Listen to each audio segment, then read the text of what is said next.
Baik, bismillahirrahmanirrahim. Assalamualaikum warahmatullahi wabarakatuh.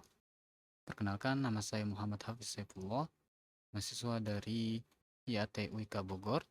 Sini akan membawakan atau memaparkan tugas UTS studi naskah tafsir Al-Quran di Indonesia dengan tema atau judul Analisis Naskah Tafsir Al-Azhar karya dari pada Buya Hamka. Baiklah, langsung saja. Pada pemaparan atau pembahasan kali ini, insya Allah kita akan kurang lebihnya membahas 3 hal atau 3 poin yang menjadi rumusan masalah kita pada kali ini. Yang pertama, yakni siapa itu Buya Hamka. Kemudian yang kedua, bagaimana gambaran daripada tafsir Al-Azhar. Kemudian yang ketiga, apa saja keunikan daripada tafsir Al-Azhar itu sendiri. Baik, kita beralih ke poin yang pertama, yakni untuk mengenal siapa itu Buya Hamka. Insya Allah kita akan membahas secara singkat geografi daripada Buya Hamka. Nah, lahirnya Buya Hamka. Nah, teman-teman, ternyata nama Hamka itu sendiri merupakan singkatan dari nama panjang beliau, yakni Haji Abdul Malik Karim Amrullah, yang kemudian disingkat menjadi Hamka. Beliau lahir di Tanah Sirah, di Desa Sungai Batang, Maninjau, Sumatera Barat. Nah, pada tanggal 16 Februari 1908 Masehi atau bertepatan dengan 14 Muharram 1326 Hijriah. Nah, Buya Hamka itu dilahirkan dalam keluarga ulama terkemuka, di mana ayahnya, yakni Dr. Haji Abdul Karim Amrullah, merupakan tokoh ulama besar yang menjadi pelopor gerakan kaum muda di tanah tempat tinggalnya.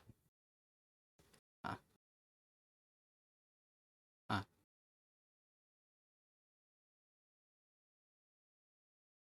nah, masa kecilnya, beliau dididik dimulai dari lingkungan keluarganya, khususnya melalui bimbingan ayahnya yang merupakan seorang ulama besar dalam mempelajari Al-Quran hingga khatam, serta penanaman dasar-dasar ilmu keislaman.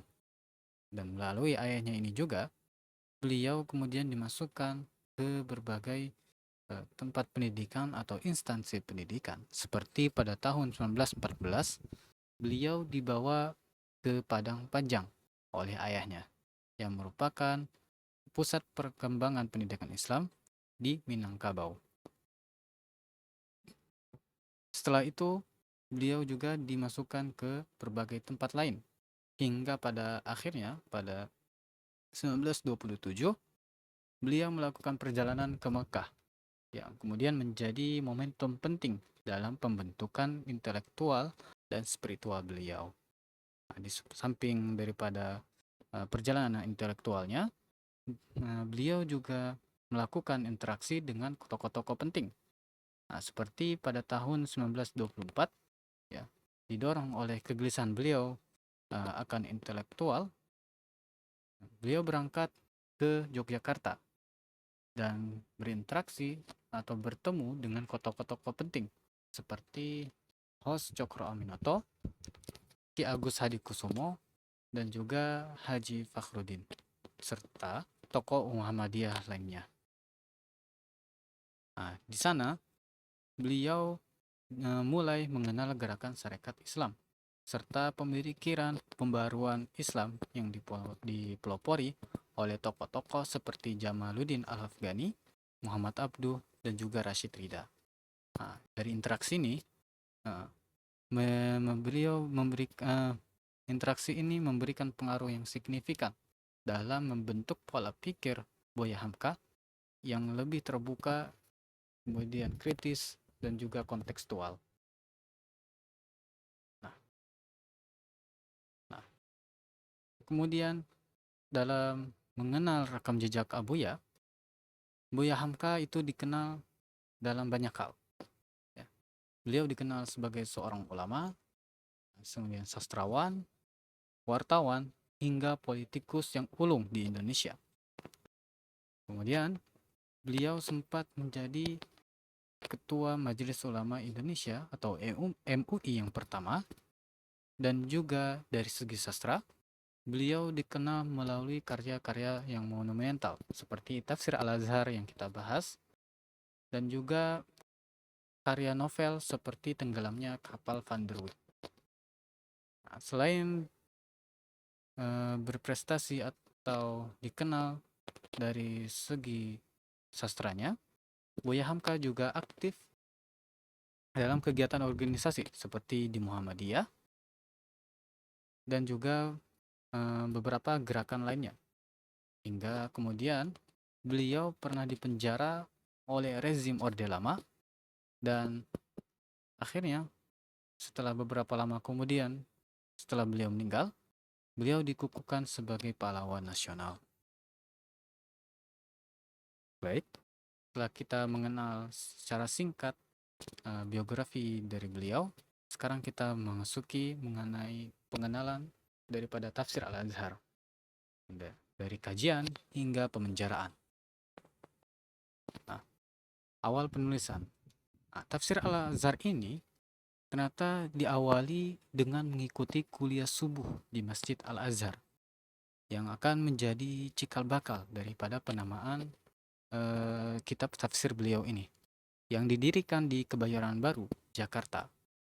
Nah, awalnya tafsir ini itu disampaikan melalui kuliah subuh kepada Masjid Al-Azhar saja, yang kemudian beliau kumpulkan dalam catatan-catatannya. Nah, penafsiran dimulai dari surat Ahkafi, juz ke-15. Nah, penjelasan awalnya merupakan syarah yang disampaikan di masjid tersebut, ya, sejak tahun 1959.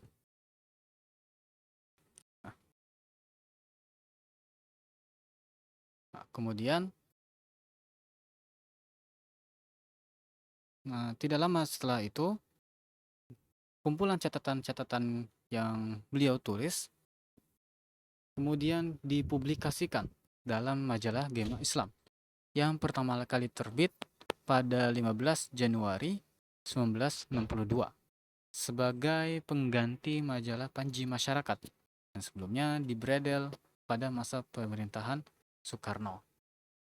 Kemudian pada tahun 1964, pada tanggal 27 Januari, Buya Hamka ditangkap oleh penguasa Orde Lama dengan tuduhan berkhianat dan dipenjara selama kurang lebih 2 tahun 7 bulan dari 1964 hingga 1967. Kemudian ke penyelesaian dan penerbitan. Pada masa penahanan inilah beliau memanfaatkan waktunya untuk menulis. Jadi bukan menjadi hambatan untuk kemudian beliau menunda penulisan daripada kitab Al-Azhar ini. Dan akhirnya beliau bisa menyempurnakan tafsir Al-Azhar hingga 30 juz. Dalam prosesnya, Buya Hamka juga mendapat banyak dukungan dari berbagai ulama, baik itu dari dalam negeri maupun dari luar negeri, termasuk dari Mesir dan lingkungan Al-Azhar. Tafsir ini akhirnya pertama kali diterbitkan pada tahun 1967. Ya, setelah tidak lama beliau keluar dari penjara.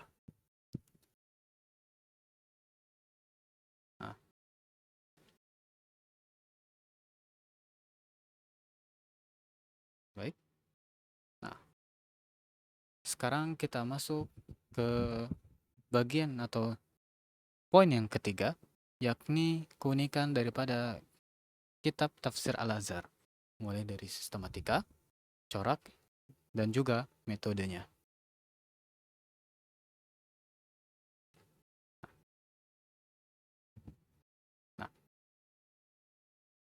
Dari segi sistematika Tafsir Al-Azhar, beliau terdapat 4 yang kita bawakan di sini.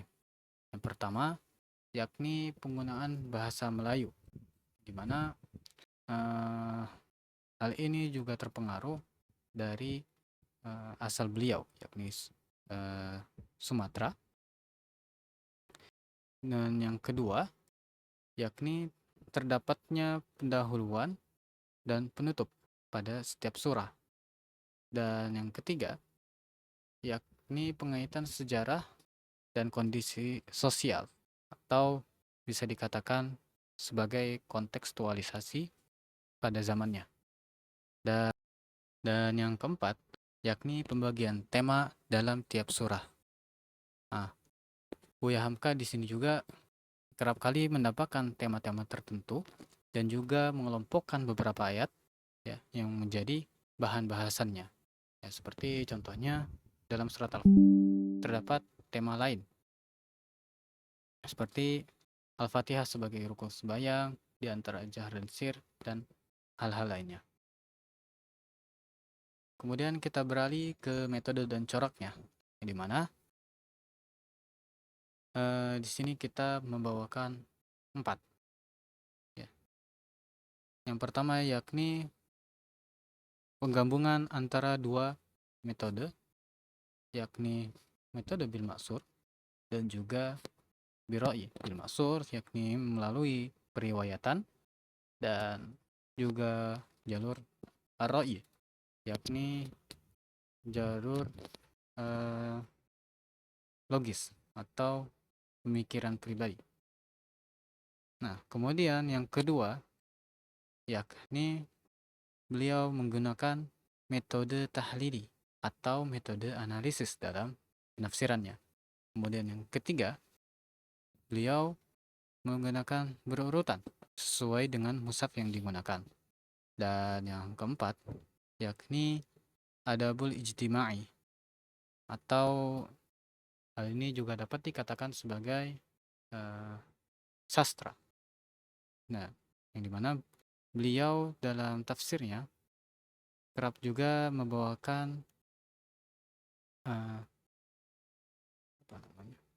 atmosfer sastra ya dalam penafsirannya.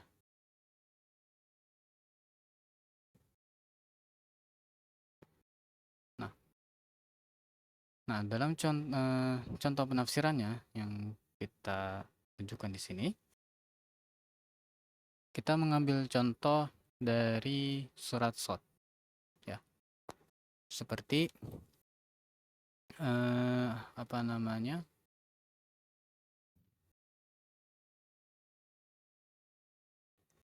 Ya, di sini sebentar. Nah, di sini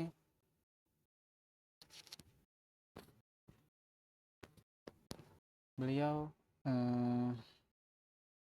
terlihat menggunakan bil maksur seperti yang saya bawa, seperti ketika beliau membahas mengenai ayat pertama dari surah Shad, ya, yakni huruf Shad itu sendiri, ya, di mana beliau membawakan riwayat atau pendapat para ulama terkait pembahasan tersebut. Ya. Contohnya seperti An-Nahas mengatakan bahwa begitulah pendapat dari Al-Hasan Al-Bisri. Keterangan ini terdapat di dalam tafsir Al-Jami' di Ahkamil Quran, susunan Al-Qurtubi.